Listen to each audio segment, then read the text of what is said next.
Yeah, what's happening? You heard me right. The Bible wasn't written for black folks, man. It just wasn't. Uh, but since the so-called Holy Bible, is the most valuable political tool ever created, I think it's only fair to show you, black folks specifically, who the whole Holy Bible was expressly not written for. Black folks. Yeah. I know a lot of you are going to take issue with that fact, but it's true. It is what it is, man. Look, here are the facts, okay? From Genesis to Revelations, the Holy Bible's hatred of black folks is strong and right in your face, blatant. But black Christians, for centuries now, have chosen to ignore that fact. I mean, it became easy for white folks to commit racist atrocities when they had religious doctrine backing them up 100% of the way. Still, black folks around the world, man, they just pour into these churches, wholeheartedly committed to a cause that they know nothing about. Hell, most black folks go to church because their mother before them went to church, and her mother before her. I guess for some people, that's reason enough. No further research required, huh? Look, when King James gathered up all them cronies, those rich upper class, so-called educated white men, to ink the New Testament, he put in there, let's say that the Jews were responsible for the death of God's son, Jesus. That was smart, right? And the world believed that. He then told us that the Bible was for both Jew and Gentile. It was not. It was originally sewn together using a whole bunch of African theology by Jewish scholars to promote nationalism among their fragmented and lost peoples. It was something that they could rally behind because they had no great origins, no lineage, no cities, no statues, no pyramids, no monuments, no wars, no leaders, no kings, no queens, no pharaohs, or great thinkers like, say, Amenhotep, to claim. So the Jewish people, proclaimed they were God's chosen people with the destiny to rule Canaan. And they invented warriors and prophets like Joshua and David and Daniel. And that's where it came from. And so King James, he wanted to put his own name on this already made religious philosophy instead of creating his own. So, he put together a book of demonology that was like the Bible back then. He wrote the Holy Bible, and he wrote a book about demonology because he was just insanely fearful of witches, by the way. And he made a bunch of heroes and villains out of people just because he could. So, the Jews said they were God's chosen people.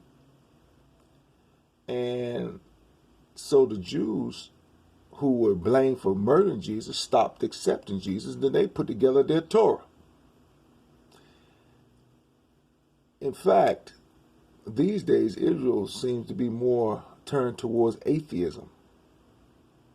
Anyway, King James Stewart, and his token wife, and I say token because King James was a flaming homosexual. They were black slave owners, man. I mean, they believed in the conquest and subjugation of peoples of color throughout the world. So why do people of color still cling to his book? They all say, it's the message, not the messenger. So let's just examine just what that message is.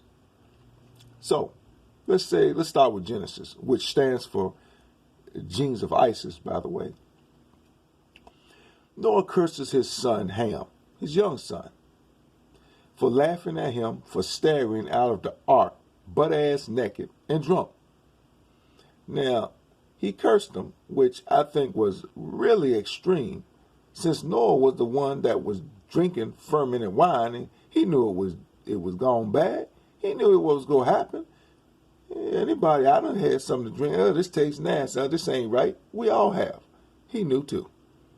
So, according to the Bible, according to King James and the guys who wrote the New Testament and put them other stuff together in the beginning chapters of Genesis and stuff, which wasn't Moses, because Moses didn't exist, Ham cursed his son and his children and his grandchildren and his whole lineage forever, ever, ever, ever. Wow. Now, Cain didn't even get that harsher treatment from God after he murdered his own brother. Okay, but who were the descendants of Ham that Noah cursed? They were, look it up, Cush, which is Ethiopia, Mizraim, Sheba, Nimrod, Nineveh. They were Palestinians, they were Amorites, they were Sodom and Gomorrites, etc. You get the picture? All the people in places that were black. That tells us, the Jews in the Bible, they're arch enemies. Okay? The giant that David supposedly slew was a Philistine. Black.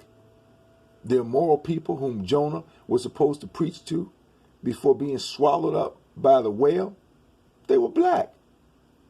The wicked inhabitants of Sodom and Gomorrah, they were black. Look at the lands and the areas that supposedly were cursed. The ambitious people building the Tower of Babel, they were black.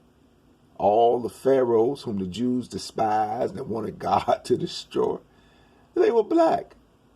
In other words, according to the men who wrote that bullshit in the Bible, all the notorious villains and people out of favor with God were the black folks. And that makes sense to you? Look, check this out.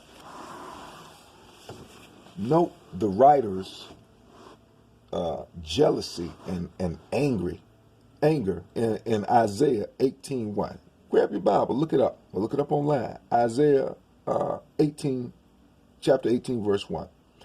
It says, "Destruction is certain for the land of Ethiopia, which lies at the headwaters of the Nile. Its winged sailboats glide along the river, and ambassadors are sent in fast boats down the Nile. Go home, swift messengers. Take a message to your land divided by rivers, to your tall, smooth-skinned people who are feared far and wide for their conquest and destruction. The Lord will cut you off as though with pruning shears. The wild animals will gnaw at your bones all winter." This is in the New Living Translation, Tinsdale House Publisher. Now, do you listen to what he said?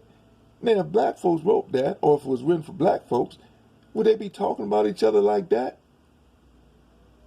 He even calls the people tall and smooth skinned. That's revealing his preoccupation with their outer appearance. Jealousy. Yeah.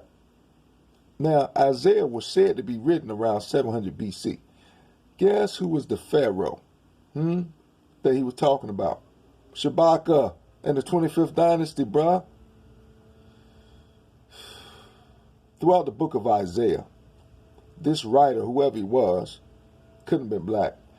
He rails against Philistinians, Babylon, Memphis. You know, Memphis was a great African city. Egypt, of course, Kemet, that's where it was called. And anywhere else controlled or heavily populated by black folks.